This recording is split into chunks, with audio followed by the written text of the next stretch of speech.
Security কবে পাবো আর কত মার খাবো, এই স্লোগান কিন্তু সাগর দত্তের, যারা ডক্টর, যারা নার্স এবং যারা দেখতেই পাচ্ছেন পেছনে উর্দি পরা দাঁড়িয়ে আছে, এদের বিরুদ্ধেই কিন্তু সেই কথা। আমরা দেখতে পাচ্ছি একজন স্টার ক্যাটাগরির পুলিশ অফিসার, কিন্তু তারা ছিলেন না বলে অভিযোগ। তারা শুনছেন নির্লজ্জের মতো দাঁড়িয়ে দাঁড়িয়ে, যেটা ডাক্তাররা বলছেন। এবং আমরা এই মুহূর্তে ভারত টিভি আমরা এসছি, আমরা দেখতে পাচ্ছি এখানে নার্স, যারা ডক্টর, তারা কিন্তু অবস্থানে রয়েছেন, অবস্থান মঞ্চ। আমরা একটু কথা বলে নেওয়ার চেষ্টা করব। ম্যাডাম নমস্কার।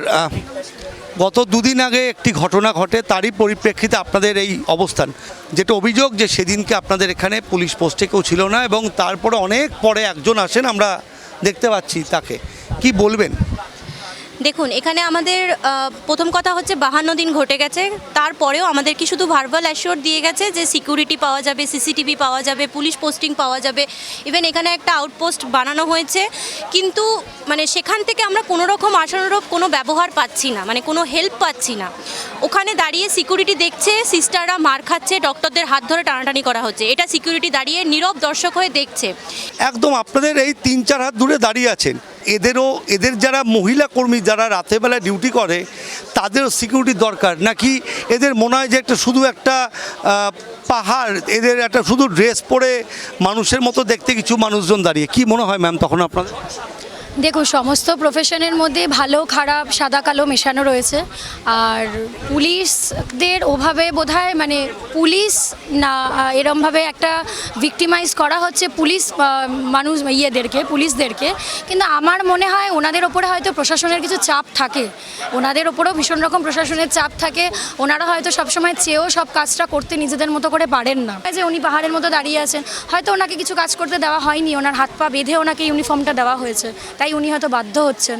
ম্যাম আপনি ডাক্তার, এই যে ঘটনা, এটা আপনাদের প্রতিবাদ, কালকে তো সুপ্রিম কোর্টের হিয়ারিং আছে, কি মনে হচ্ছে? এরকম তো প্রতিদিন, যেটা নার্স বোনরা বলছেন আমাদের, যে এরকম একটা প্রচুর রকম মানসিক এবং শারীরিক প্রেশার নিয়ে আপনাদের চলতে হয়, কবে এর থেকে বেরোবেন, কবে এর থেকে বেরোতে পারবো আমরা? আগের যে 17 তারিখে সুপ্রিম কোর্টের শুনানি হয়েছিল, সেটাতে সুপ্রিম কোর্টের রায়তে ওনারা সুপ্রিম কোর্টও এটা অ্যাকনলেজ করেছিলেন যে আমরা কেউ এই খুশি নই রাস্তায় বসে থাকতে, আমরা সবাই কাজে ফিরে যেতে চাই, কিন্তু সেরকম পরিবেশ নেই বলেই আমরা ফিরে যেতে পারছি না। সেটা আরেকবারও প্রমাণিত হলো যে 27 তারিখের ঘটনায় আবার প্রমাণিত হলো যে এই কাজ করার জন্য যে পরিস্থিতি, সেগুলো কাজ করার উপযুক্ত নয়। কোনো একটা ফিমেল ওয়ার্ডে 20 থেকে 30 জন ঢুকে যাচ্ছে, সেখানে মহিলা সিস্টারদেরকে, ডক্টরদেরকে এবং পুরুষ ডাক্তারদের, জিডিএস স্টাফেদের ওপর তারা চড়াও হয়ে হাত ধরে টানাটানি করছে, গালিগালাজ করছে, তারপরেও তাদের এগেনস্টে কোনো অ্যাকশন নেওয়া হচ্ছে না। পুলিশ র্যাব সবাই দাঁড়িয়ে দাঁড়িয়ে সেটার নীরব দর্শক হয়ে যাচ্ছে। এটাতেই বোঝা গেল আরও স্পষ্টভাবে যে আমাদের সিকিউরিটি ব্যবস্থা কোথায় দাঁড়িয়ে। পুলিশ ফেলিওর ছাড়া এই ধরনের জিনিসপত্র ঘটে না, সেই জন্য এরকম পরিস্থিতিতে আমরা আপাতত কাজে ফিরতে পারছি না। কথা বলে নেওয়ার চেষ্টা করবো, জানি না কথা বলবেন কিনা, যে আদৌ তারা কতটা সিকিউরিটি ডাক্তারদেরকে দিচ্ছেন। যারা ডিমান্ড করছেন যে সিকিউরিটি নেই, সিকিউরিটি কি স্যার রয়েছে আপনাদের এখানে? কতজন আছে যদি একটু বলেন আমাদের ক্যামেরা? আমাদের যথেষ্ট পরিমাণে আছে পুলিশ। কতজন, পরিমাণটা কত? সাহেবরা বলতে পারবে, আমরা বলতে পারবো না, যথেষ্ট সাহেবরা। মানে 20 জন, 30 জন, কতজন? 30-35 জন আছে। 30-35 সবাই পুলিশ আপনারা? আচ্ছা, 30-35 জন আছেন। আপনাদের আউটপোস্টে সেদিনকে অভিযোগ যে কেউ ছিল না, বা যখন ঘটনা ঘটে আপনারা কি নিশ্চয়ই এই অভিযোগটা কি সত্যি? যার ডাক্তার প্রতিটা অফিসার, প্রতিটা কনস্টেবল যারা আছেন, তাদের প্রত্যেকে ডিউটি বাটা থাকে, তো ওখানে তো ফাঁকা থাকবে না, ওখানে তো কোনো কাজ নেই, কাজ তো হসপিটালে। আমাদের সব যথেষ্ট এখানে পরিমাণে। ঘটনাটা ঘটে সেই সময় এদের অভিযোগ যে আপনারা পাশে দাঁড়ানি, তারা নিরাপত্তা পায়নি, যে কারণে পেশেন্ট পার্টি তাদের গায়ে হাত তোলে। বাদবাকি তো ফুটেজ আমরা দেখেছি। দেওয়া সম্ভব আমরা ততটাই দিচ্ছে, ঠিক আছে, তার বেশি কিছু তো আমি বলতে পারবো না, এবারে আমার সাহেব জানে।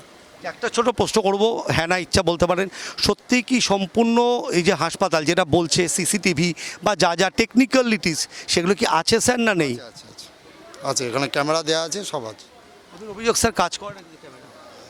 সেটা কী করে বলুন তো, যথেষ্ট ক্যামেরা তো। যাক, আমরা যেমন জানি উনি একজন সরকারি আধিকারিক, ওনার পক্ষে সবটা হয়তো বলা সম্ভব, তবে মুখের হাসি, বডি ল্যাঙ্গুয়েজ থেকে বুঝতে পারছি তারা মানসিকভাবে কিন্তু এই সাপোর্টে আছেন যে এদের প্রতি যেটা ঘটছে সেটা প্রপার জাস্টিস হয়, তারা জাস্টিস পাক।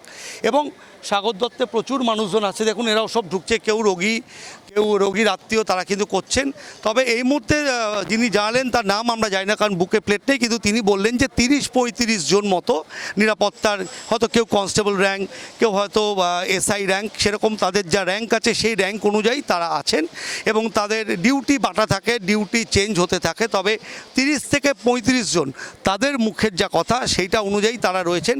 তবে এই দিকে যারা বসে আছেন তারা কিন্তু তাকিয়ে কালকের দিকে যে সুপ্রিম কোর্টের যে রায়, সুপ্রিম কোর্ট এবং প্রতীকী দেখুন এই যে রক্তমাখা জামা তারা কিন্তু এখানে রেখেছেন এবং এই যে আরজি করে নিজেদের বিচারের মঞ্চের দাবিত অবস্থান মঞ্চ, সাগর দত্ত মেডিকেল কলেজ, এটা 52 পেরিয়ে 53 দিন এবং হাতে আঁকা উই ওয়ান্ট জাস্টিস। এবং যারা দেখছেন তারা প্রত্যেকে ডক্টর এবং নার্স, তাদের ডিউটি শেষ করে তারা আসছেন এবং অবস্থান মঞ্চে থাকছেন এবং পাড়া করে তারা এটা চালিয়ে যাবে। একটার জন্যই চালাবেন, তারা জাস্টিস চান, জাস্টিস চান নির্যাতিতার, অভয়ার, জাস্টিস চান এই সিস্টেমের, এবং রাজ্য সরকার বা যারা আছেন আধিকারিক তাদের সাথে তাদের যে কথাবার্তা, যে পয়েন্টের নিরিখে যেই কথাবার্তা, সেই পয়েন্টে যেন তারা কথা রাখেন, অর্থাৎ রাজ্য সরকার, স্বাস্থ্য দপ্তর আধিকারিক তারা কথা রাখেন, এইটুকু ডিম্যান্ড তারা করছেন। অর্থাৎ তাদের যে সিকিউরিটি সেই ডিম্যান্ড তারা করছেন। পাবেন কি পাবেন না সেটা সময় বলবে। ক্যামেরায় সুধাংশুর সাথে যশবন্ত রিপোর্ট, ভারত টিভি, কলকাতা।